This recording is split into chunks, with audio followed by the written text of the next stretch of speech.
안녕하세요. JD 부장구세 소장 조다입니다. 오늘은 중국 코로나 확산, 애플 급락, 불지른 연준이라는 주제로 말씀드리도록 하겠습니다. 2022년 11월 29일 화요일 시간입니다. 유튜브 멤버십에서는 최근 JD 부장구소 투자 현황에 대해서 알 수 있습니다. 관심 있으신 분들은 동영상 아래 댓글 링크를 참조해 주시기 바랍니다. 뉴욕 마켓워치 중코로나 갈등, 매파 연준, 주식 떨어지고 달러 올라가고 채권 혼조다라는 기사가 있는데요. 어제는 나스닥이 1.58%, S&P 500 지수는 1.54%, 다우존스 지수는 1.45%, 3대 지수 모두 하락했습니다. 메인 이슈입니다. 중국 코로나 확산, 애플 급락, 불지른 연준. 어제 중국 관련 이슈 때문에 미국 나스닥 선물이 떨어졌죠. 애플도 정저우 공장 문제로 매주 10억 달러씩 손해를 보고 있습니다. 이것이 길어지면 애플의 4분기 매출이 급락하며 내년 1월 애플은 어닝 쇼크가 날 수도 있습니다. 이 와중에 매파인 제임스 블러드 연은 총재는 매파적인 발언으로 증시를 더 나락으로 보냈죠. 다만 제임스 블러드 총재는 올해까지만 발언에 영향을 미칠 것으로 보입니다. 왜냐하면 내년에는 FOMC 금리 결정 투표권이 없기 때문이죠. 연준 위원의 매파 발언으로 어제 달러가 다시 올랐습니다. 그러나 추세적인 상승은 아니라 보입니다.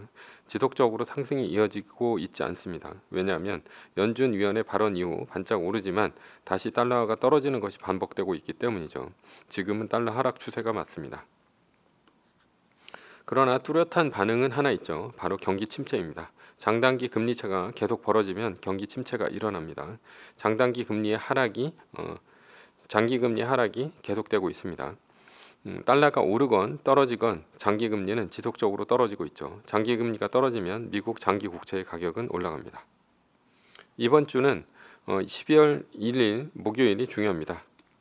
미국 노동부 졸트 구인 이직 보고서 한국 시간으로는 2022년 12월 1일 목요일 0시에 미국 노동부의 졸트가 공개가 됩니다. 이번에도 지난번처럼 예측치보다 실업자 수가 많아지면 주가는 랠리를 할 것으로 보입니다. 이후 같은 날 오전 3시 30분에 연준 의장인 파월의 연설이 있습니다. 파월이 졸트를 보고 어떻게 반응하냐가 이번 주의 주가 방향을 가를 것으로 보입니다. 결국 금요일 오전 6시 종가가 이번 주의 수익률을 좌우합니다. 결론입니다. 너무 쫄 필요 없습니다. 떨어지면 말뚝박기 하면 되고요. V자 반등 가면 몰빵하면 됩니다. 위기는 반드시 끝나며 평화의 시기가 오면 세계 1등 주식은 로켓처럼 솟아오를 것입니다. 서브 이슈입니다. 세계화가 끝나간다. 미국의 IRA법, 치포 동맹 등으로 미국발 보호무역이 시작되었습니다. 그러자 유럽이 반발했죠. IRA법으로 유럽의 공장이 미국으로 이동하기 시작했기 때문입니다. 유럽은 보복 관세를 떼를 준비를 하고 있죠. 예전에는 보호무역이 있었죠. 1929년 대공황을 맞은 미국은 관세법으로 경제 위기를 돌파하려 했습니다. 이듬해인 1930년 미국이 스무트-홀리 관세법을 제정하며 보호무역은 시작되었죠. 그러자 프랑스, 이탈리아는 곧바로 보복 관세를 시작했고 결국 제2차 세계대전으로 관세 전쟁은 마무리되었습니다. 그러나 이 전쟁으로 유럽은 몰락했고 미소 냉전은 시작되었습니다. 미국은 보호무역을 멈추고 가트를 시작했습니다. 왜냐하면 초토화된 유럽이 공산화될 수 있었기 때문입니다. 가트는 관세를 낮추는 데 성공했습니다. 어떻게 성공했을까요? 관세를 좋아하는 기업은 어떤 기업이죠? 수입품과 경쟁하는 국내 기업입니다. 관세 없이 수입품이 싸게 들어오면 가격 경쟁력이 떨어져 망하게 됩니다. 반대로 관세를 싫어하는 기업은 어떤 기업입니까? 당연하게도 수출을 하는 기업입니다. 왜냐하면 수출하는 곳에 관세가 있다면 이윤이 떨어지기 때문입니다. 그러나 수출 관세와 수입 관세는 무관합니다. 다만 가트에서는 호혜주의 원칙이 적용됩니다. 수출하는 곳에 관세가 하락하려면 반드시 국내 관세가 하락해야 하락할 수 있습니다. 이러면 각국은 외국이 관여하지 않아도 수출업체와 수입업체 간에 정치적인 투쟁이 벌어집니다. 수출업체는 국내 관세에는 관심이 없으나 해외 관세를 낮추려면 국내 수입품과 경쟁하는 기업과 싸워서 국내 관세를 낮춰야 합니다. 그래야 수출을 해서 이득을 볼 수 있기 때문이죠. 지금도 세계적으로 유일하게 무역 적자를 보는 곳은 어디입니까? 미국입니다. 한국, 유럽, 일본 등 모두 미국의 무역 흑자를 보고 있습니다. 따라서 미국이 막대한 적자를 보면서 가트를 밀어붙이면 각국은 수출하는 것이 이득입니다. 미국이 일방적으로 손해를 봐주니 말이죠. 그리고 당연히 수출을 해야 각국은 성장할 수 있습니다. 그러니 관세는 낮아졌습니다. 그런데 미국은 왜 2022년 현재 보호무역을 하려는 것일까요? 미국 IRA에 속타기는 이유도 마찬가지 무역 보복 우회할까라는 신문 기사가 있는데요. 테슬라는 독일에서 배터리 공장을 만들기로 했으나 IRA의 세액 공제 때문에 미국으로 공장을 옮기기로 했습니다. 독일 폭스바겐도 아르셀로 미탈도 독일에서 미국으로 투자처를 바꾸기로 했습니다. 이들이 공장을 옮기는 이유가 또 있습니다. 미국의 IRA법에 따른 세금 혜택도 있지만 러시아 우크라이나 전쟁 때문에 유럽의 천연가스 가격이 올라서이죠. 천연가스 가격이 올라가면 공장을 돌리는데 전기요금이 많이 나옵니다. 이러면 독일에 기업이 있다면 독일에서 상품을 만들어 수출하는데 원가 경쟁력이 떨어지죠. 그러니 미국으로 공장을 옮기는 것이 유리합니다. 미국이 우크라이나에 무기를 대주는 이유는 여기에 있습니다. 유럽은 전쟁으로 인해 안보 위협과 동시에 유럽의 제조업 기반이 무너지게 됩니다. 대신에 미국은 안전하며 세금 혜택과 동시에 리쇼어링을 할 수 있고 유럽의 힘을 약화시켜 결국 미국에 의존하도록 만들 수 있습니다. 결국 차후에 중국을 견제하는 데 있어서 유럽은 미국의 말을 잘 들을 수밖에 없죠. 유럽의 반발로 IRA가 고쳐질까요? 즉 미국에서 만들어야 세금 혜택을 받을 수 있는 것을 유럽을 예외로 두는 법을 바꿀 수 있을까 하는 것이죠. 아닙니다. 만약 예외를 두기 시작하면 한국, 일본, 동남아 등 다른 미국의 동맹국들이 반발하게 됩니다.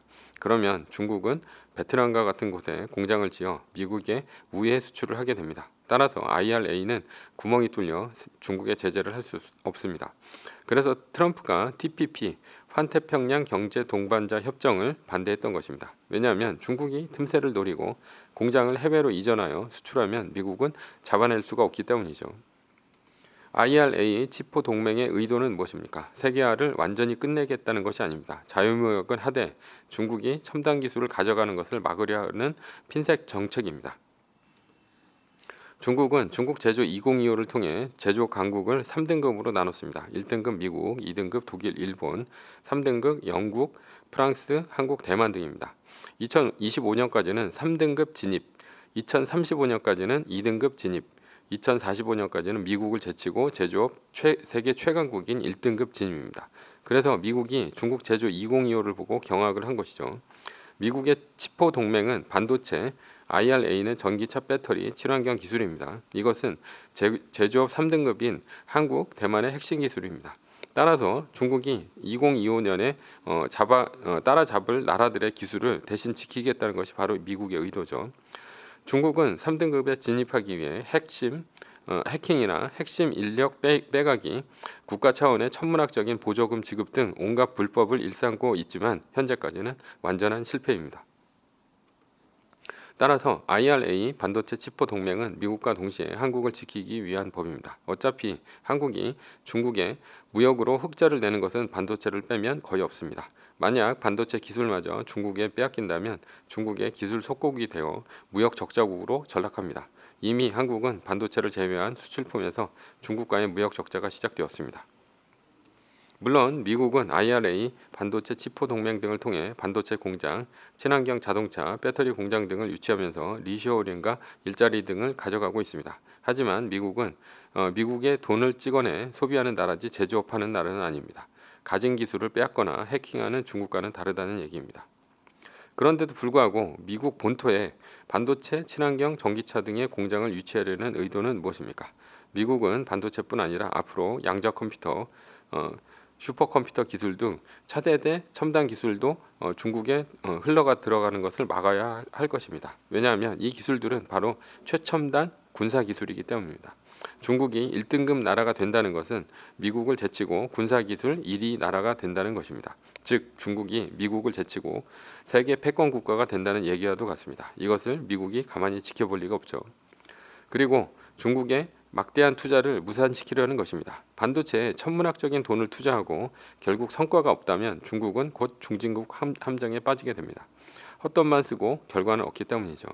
중국은 급속히 늙어가는데 최첨단 제조 강국을 만들지 않는다면 경제는 조만간 역성장하게 됩니다. 따라서 중국이 2045년에 미국을 추월할 수 없게 됩니다. 결론입니다. 미국은 최근 법들은 중국의 최첨단 군사 강국이 되는 것을 막는 것이지 세계 자유무역을 막는 것은 아닙니다. 매뉴얼입니다. 세계 1등 주식은 전고점 대비 2.5% 떨어질 때마다 10%씩 팔면서 리밸런싱을 하다가 나스닥 마이너스 3%가 뜨면 말뚝을 박는 것입니다. 그러다 반등이 시작되면 V자 반등 리밸런싱을 하면 됩니다. 자세한 내용은 JD부장연구소 다음 카페를 참조하시거나 동영상 밑에 리밸런싱 말뚝박기 댓글 링크를 참조하시기 바랍니다. 전제는 세계 1등 주식은 우상향 합니다. 매뉴얼을 지키며 세계 1등에 투자하면 매년 25%의 복리로 10년간 10배, 20년간 100배로 재산을 불릴 수도 있습니다. 위의 상황은 매뉴얼일 뿐입니다. 따를 사람은 따르고 참고할 사람은 참고하시면 됩니다. 주식을 사고 파는 것에 대한 모든 책임과 이득은 본인에게 있습니다. 매뉴얼을 지키려면 머리를 쓰지 말고 머리를 쓰려면 매뉴얼을 지키지 맙시다. 오늘은 중국 코로나 확산, 애플 급락, 불지른 연준이라는 주제로 말씀드렸고요. 지금까지 JD부장연구소의 소장 조단이었습니다. 컨텐츠가 좋았다면 구독, 좋아요, 알람 설정 부탁드립니다. 지금까지 들어주셔서 감사합니다.